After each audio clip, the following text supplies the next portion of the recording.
segunda parte. Sétimo capítulo. Vamos dizer que a grande responsável pela mudança ocorrida foi a Revolução Constitucionalista de 1932. Para descrevermos os fatos, temos dois caminhos, ambos hipotéticos. Entretanto, temos a certeza do lugar para onde seremos levados, ou melhor, para onde fomos levados. Fomos levados para Itaquera. Peço que não estranhe eu estar me incluindo no grupo quando disse que fomos parar em Itaquera. O fato é que o tronco já estava formado e o primeiro raminho, com certeza, já estava querendo aparecer. Itaquera, na época, era um subdistrito da capital, localizado na Zona Leste, a uma distância de aproximadamente 30 quilômetros do centro. Considerando as dificuldades da locomoção daquele tempo, podemos afirmar que ficava bem para lá do lugar onde Judas perdeu as botas.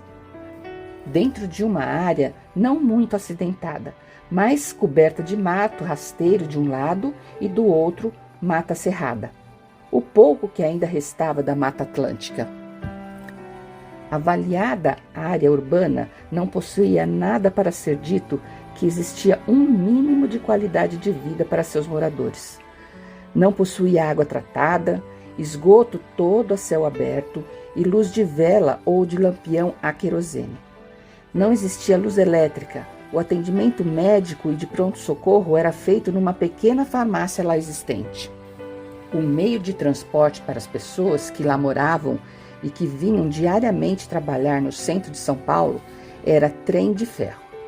Vagões puxados por uma Maria-Fumaça nos trilhos da estrada de ferro central do Brasil. Os embarques eram feitos numa estação construída pela estrada. Foi neste lugar que eu nasci e que eu amo. Foi aqui neste lugar que o tronco da família Taveiros veio parar. Como? Levados por quem? Linhas atrás, afirmei a existência de duas hipóteses. Pois bem, vamos conhecer as duas e escolheremos a mais viável. Primeira hipótese. Luiz, agora casado, resolveu assumir o comando da família. Sabedor do perigo de uma guerra, uma revolução armada, dos problemas gerais causados pelo desemprego e pelo desabastecimento das cidades, tomou conhecimento de um lugar distante dos conflitos chamado Itaquera. Resolveu reunir sua família e ampará-la numa casa em lugar seguro. Ajeitou tudo e partiu para o combate como voluntário. Segunda hipótese. Vó Maria, desesperada com o desaparecimento de Luiz, resolve dar solução ao problema por sua conta e custas. Reúne a família e partem juntos para um lugar onde achava ser mais seguro, chamado Itaquera. O ponto inicial da linha férrea que levava os passageiros até Itaquera era a estação Roosevelt, estação do Norte, no bairro do Brás, bem próximo do Lago da Concórdia. O mesmo local de embarque para os passageiros que se destinavam ao Rio de Janeiro.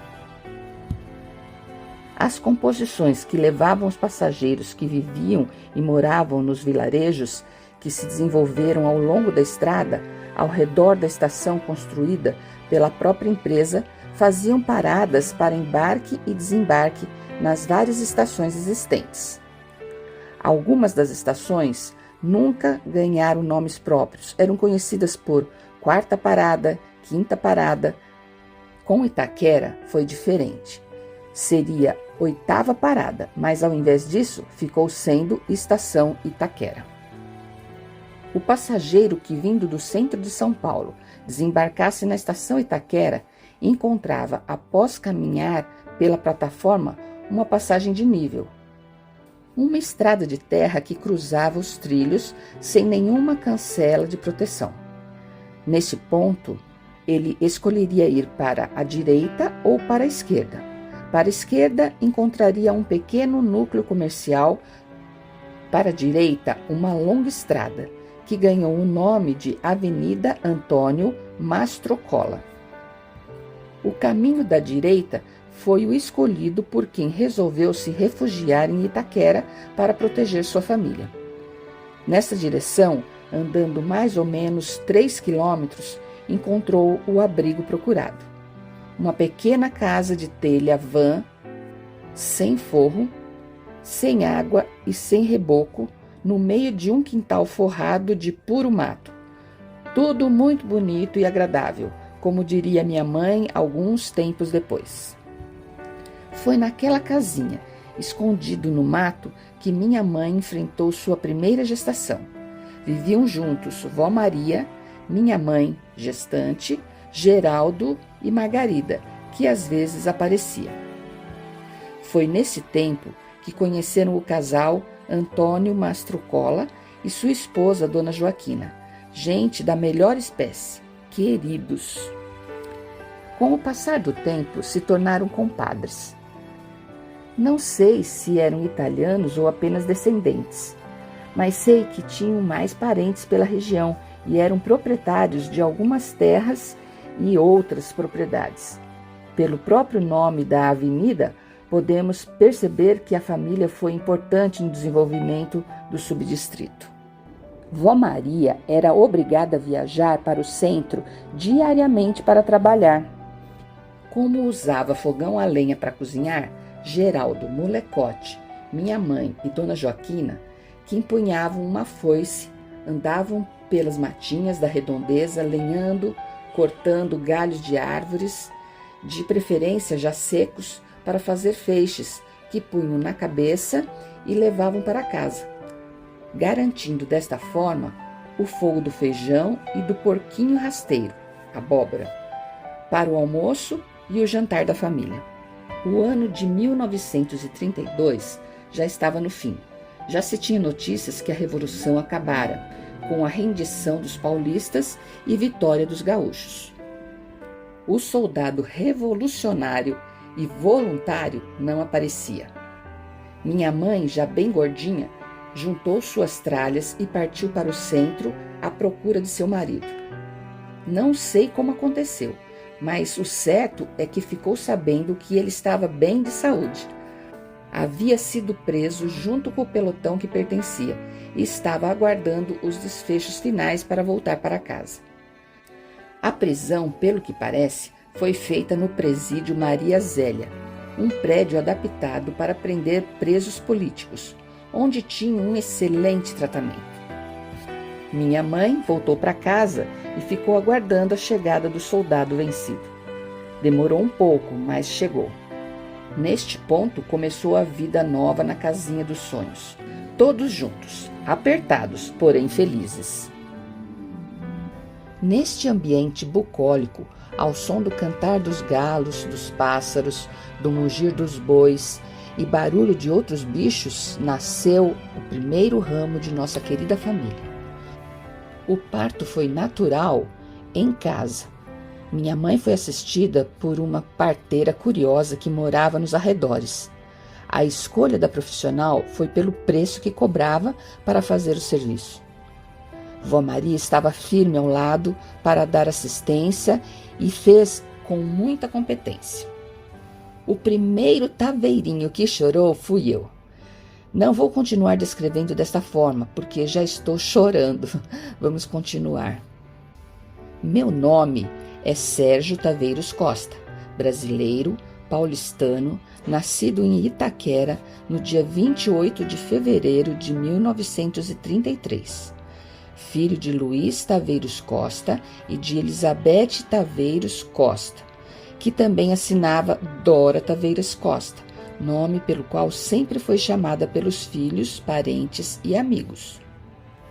Quando iniciamos contar essa história, combinamos com os irmãos e sobrinhos que todos teriam a oportunidade de esclarecer fatos registrados, acrescentar outros, fazer correções e relatar tudo o que fosse do seu interesse, quando no tronco imaginário da história surgisse o seu nascimento. Assim será feito, se Deus nos permitir. Agora que tenho 82 anos de idade, Quando durmo, sonho muito. Meus sonhos, de uma maneira geral, são alegres e gostosos. Gosto de sonhar.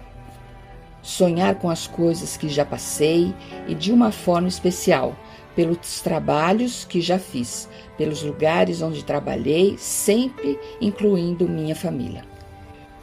Em conversa com amigos, sempre falo sobre essas coisas e por isso um dia fui desafiado por um desses amigos. Disse ele: se tudo que você fala é verdade, você tem mais de 200 anos de idade. Para fazer tudo só com 200 anos? Escreve isso, eu quero ver. Minha primeira e mais antiga lembrança registrada vem de um fato ocorrido na casinha dos sonhos. A história do rabo do fogão.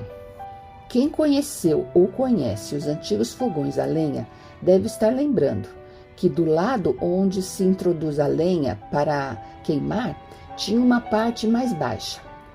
Era a parte onde se apoiavam as varas maiores, compridas e pesadas, para não caírem quando queimadas as pontas dentro do fogão.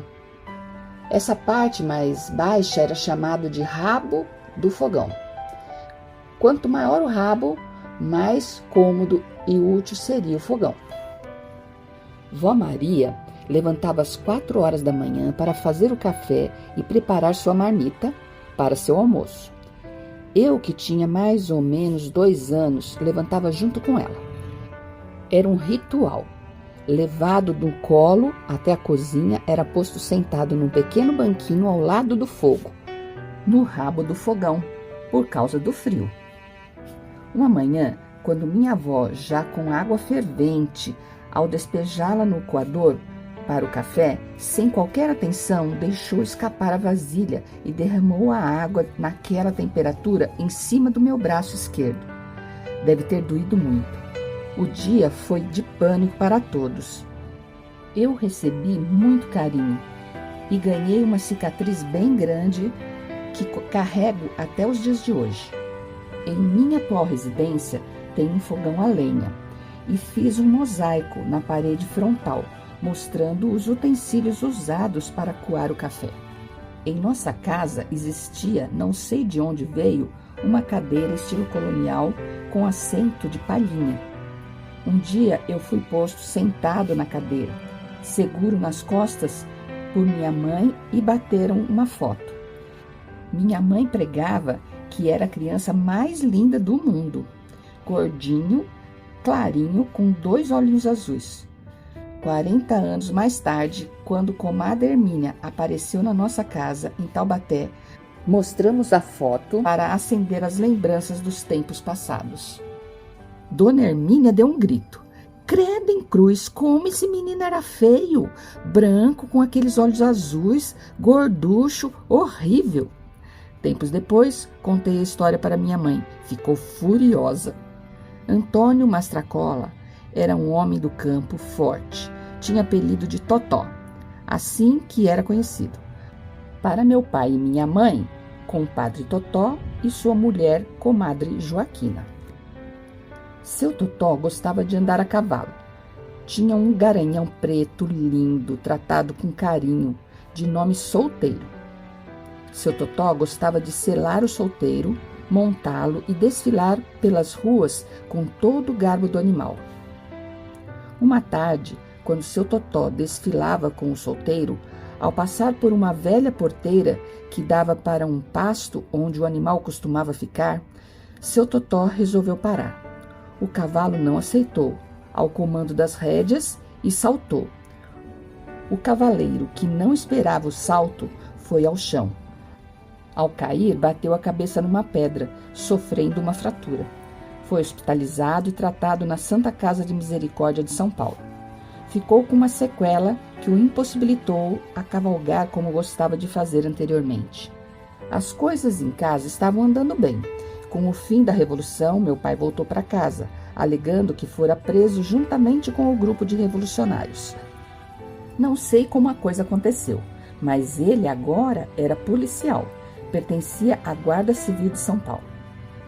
Era um tipo de policiamento de elite. Somente admitiam rapazes altos e fortes para fazer um policiamento ostensivo em clubes, cinemas, teatros e lugares festivos. Usavam um uniforme cheio de pompas, azul marinho e com botões dourados. Não tinham poder de polícia, andavam desarmados, informavam a população, davam assistência aos problemas, sempre com gentileza. Era uma corporação que o povo gostava. Nesse tempo, tivemos notícias de uma segunda gravidez.